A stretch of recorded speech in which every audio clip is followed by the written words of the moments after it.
আজ কেন মন উদাসী হই, এটা ছিল গানের প্রথম অন্তরা।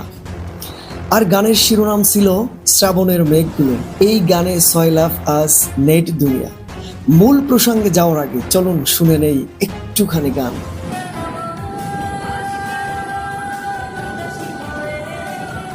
বিস্তারিত বলার আগে এই গানের প্রতিবাদ করেছে তার সহকর্মীরা কিভাবে অভিনব পদ্ধতিতে, সেইটা এবার দেখে নেওয়া যায়।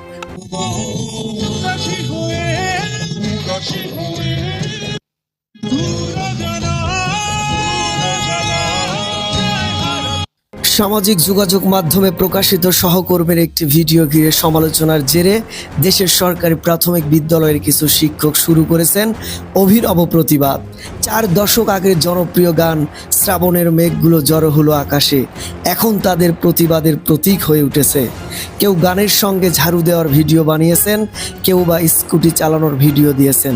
সেখানেও বাজছে 80-র দশকের শেষের দিকের এই জনপ্রিয় গানটি। ঘটনার সূত্রপাত সিলেটের ফেঞ্চুগঞ্জ উপজেলার পিটাইটিকর সরকারি প্রাথমিক বিদ্যালয়ের প্রধান শিক্ষক বিউটি রানী পালের একটি ভিডিও নিয়ে। গত 23 জুলাই তিনি ফেসবুকে কয়েক সেকেন্ডের একটি ভিডিও পোস্ট করেন। তাতে নীল রঙা শাড়ি পরে হাঁটতে দেখা যায় তাকে। এই ভিডিওটিতে বাজছিল শ্রাবণের মেঘগুলো জড়ো হলো আকাশে গানটি। ভিডিওটি প্রকাশের পর সামাজিক যোগাযোগ মাধ্যমে কিছু মানুষের সমালোচনার মুখে পড়েন তিনি।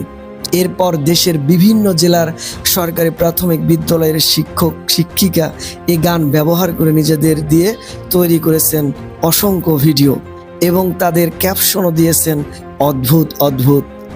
কি অদ্ভুত এক সময়ের পরিক্রমা পার করছি আমরা। চারিদিকে মত প্রকাশের স্বাধীনতার নামে ব্যক্তিগত স্বাধীনতায় হস্তক্ষেপ যেন আমাদের করে তুলেছে উদ্যত আর সীমানা অতিক্রমকারী। গঠনমূলক সমালোচনার চাইতে ব্যক্তিগত আক্রোশ আর বিকারগ্রস্ত মানসিকতা যেন ছড়িয়ে পড়েছে সমাজের রন্ধ্রে রন্ধ্রে। আর তাই কোনো সাধারণ বিষয়কে স্বাভাবিকভাবে গ্রহণ করার ক্ষমতাটুকুও যেন হারিয়ে ফেলেছি আমরা।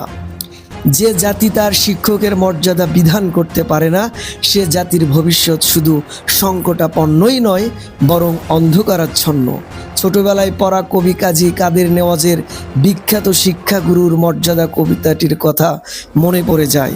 শিক্ষক সমাজের প্রতি বাদশাহ আলমগীরের শ্রদ্ধাঞ্জলি নিবেদনের যে কাব্যিক দৃষ্টান্ত আমাদের মননে বপন করেছিলেন একজন কবি, সেই ধ্বনি প্রতিধ্বনিত হোক দেশ কাল পাত্র বর্ণ সরকার নির্বিশেষে সকল সময়ের জন্য। আমরা যেন সমস্বরে বলতে পারি, আজ হতে চির উন্নত হলো শিক্ষাগুরুর শীত।